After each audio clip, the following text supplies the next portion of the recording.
Alors, bonjour à tous et bienvenue à Un Monde à l'envers, édition du 19 août 2019. Chers amis, comme promis, ça y est, on est chez mes beaux-parents. On est arrivé à des prairies. On vient voir ce que la tradition nous amène. Hein? Bon, je vous parlais l'autre jour qu'avec les changements climatiques qu'on va avoir et la difficulté qu'on va avoir à se nourrir, il va falloir qu'on revienne à des traditions. Ces traditions-là, bien, ça va être de garder un petit coin de terrain pour se faire un jardin de plus en plus grand parce qu'on va en avoir de plus en plus besoin, parce que tout va coûter de plus en plus cher. Donc, on est chez Giuseppe et Eva. Et je peux vous dire que ce que vous allez voir là, ben c'est traditionnel, c'est classique. Presque toutes les maisons d'Italiens au Canada sont presque toutes pareilles, dans le sens où vous allez avoir un coin pour le jardin, vous allez avoir un coin pour la fameuse chambre froide, hein, qui est cette tradition de construire une maison avec un balcon de ciment, mais qui a une fondation, parce qu'on se garde une chambre froide pour entreposer naturellement le vin, les viandes froides, la soupressate qu'on va faire, le fromage. Il y en a qui s'avancent même à faire du fromage. Donc, on va faire une petite visite. Donc, Giuseppe, lui, c'est un amateur, comme la plupart des Italiens, de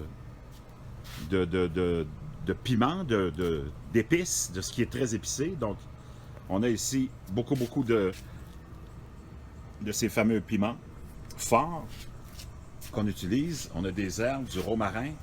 Puis naturellement, ben là, on a les fameuses tomates. Hein? Les Italiens et les Grecs ne peuvent pas vivre sans les tomates. Donc, Giuseppe, lui, toujours à peu près à chaque année, il se met à peu près une quarantaine de plants, à peu près, de tomates, qu'il achète déjà. Lui, il les achète déjà un peu avancés, pas trop. Mais il y en a certains qui s'avancent même à commencer ça au mois de mars à l'intérieur avec des graines. Mais il y en a qui ne se cassent pas la tête. Donc, cette année, les tomates sont belles. Les plants ont bien répondu, malgré tout, malgré le printemps qui a été atroce. On a eu un mois de juillet qui était assez exceptionnel, qui a permis d'avoir une bonne productivité de ces plants-là. Vous voyez beaucoup de belles tomates. Il y en a encore qui sont vertes, mais beaucoup de tomates matures. Giuseppe aime avoir quelques variétés différentes. Il y a la beefsteak. Il y en a aussi plus allongée. Je ne sais pas comment ils les appellent, celle-là. Je pense pas que ce soit la tomate italienne. Je pense pas que ce soit la tomate italienne fameuse qu'on connaît. Roma. Je pense pas que ce soit la Roma, ça. Ça, c'est la San Marzano, la fameuse San Marzano, qui est originaire du sud de l'Italie, je pense, qu'on utilise pour les conserves de qualité, hein, la fameuse San Marzano, qui a un goût particulier. Beaucoup de piment aussi, parce que Giuseppe, lui, comme il fait son soupressate, qui est un saucisson d'une spécialité calabraise, qui demande beaucoup de piment. Naturellement, lui, il se le fait pousser, donc il a son piment maison. Hein. Donc, il sait, quand tu fais pousser tes choses, tu sais ce que tu as comme résultat puis comme produit. Beaucoup de basilic. Ils en ont tellement que là, celui-là, il est devenu, il est en fleur un peu. C'est sûr que ça change un peu le goût du basilic, mais il est toujours bon. Les feuilles sont encore belles. Donc, ça va être le temps de l'enlever puis de faire un pesto avec. Ça sent très bon. Si vous aviez l'odorama dans la quatrième dimension, vous pourriez sentir comment c'est vraiment agréable. Aussi, on a des fameuses strain beans, hein, des grands haricots qu'on fait pousser aussi. Ben, dépendamment de ce que les gens mangent et leur habitude, ben, ils vont faire pousser différents légumes. Il y en a qui s'aventurent avec. Ici, on a les fameuses strain beans. Donc, Giuseppe a déjà fait pousser des zucchini, des aubergines, on a même un peu de laitue. Mais je vais vous dire que de plus en plus, ces produits-là, comme ils ne se conservent pas longtemps, les producteurs les laissent aller à des bons prix. Ça ne vaut pas vraiment la pousser. Souvent, tu as beaucoup de problèmes avec les insectes aussi, qui viennent manger les feuilles de laitue. Donc, j'imagine qu'eux autres, ils ont mangé de la salade récemment parce qu'il reste juste quelques feuilles. Mais c'est certain, quand tu te retrouves avec ton jardin, ben, tu sais ce que tu fais pousser. Donc, on est rendu dans le fond du jardin.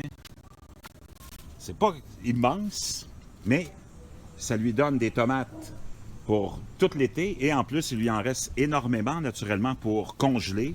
Alors lui, il congèle ses tomates. Eva et Giuseppe, ils congèlent leurs tomates et ils se font des sauces tomates fraîches avec ça.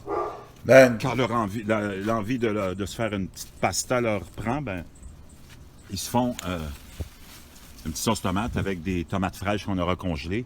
Naturellement, tout au long de l'été, ben, on mange des salades de tomates, on mange des tomates. Mais tu pourrais avoir plusieurs variétés de légumes. C'est quand même, voyez-vous, Moi, je vous dirais que c'est à peu près peut-être un 16 par 20, là, le jardin. À peu près une dimension de 16 pieds par 20 pieds. Puis tu pourrais avoir quand même une belle variété de légumes qui pourraient te servir à nourrir une famille pendant au moins 4 à 6 mois avec des légumes frais.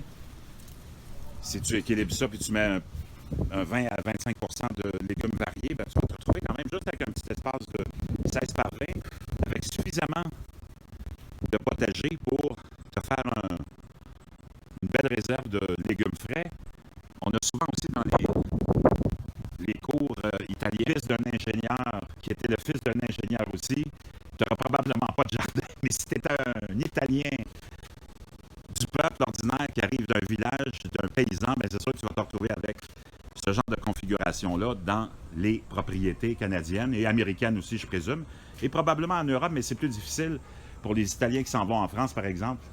Il n'y a pas d'espace vraiment disponible. Les propriétés sont chères, donc c'est plus ici au Canada, c'est de tradition canadienne, italienne et grecque. Moi, j'ai des amis grecs aussi. Et même asiatiques, les Asiatiques aussi, mais ils font pousser des légumes un peu différents. C'est pas des amateurs de tomates. Donc là, on va aller visiter la chambre froide. Ça, c'est le coin sacré. Je peux vous dire une chose, les Italiens, si demain matin, il y a une guerre qui est déclarée, ils sont corrects pour les 6 à 12 prochains mois au niveau de leur réserve alimentaire. Bougez pas, on s'en va dans la chambre froide.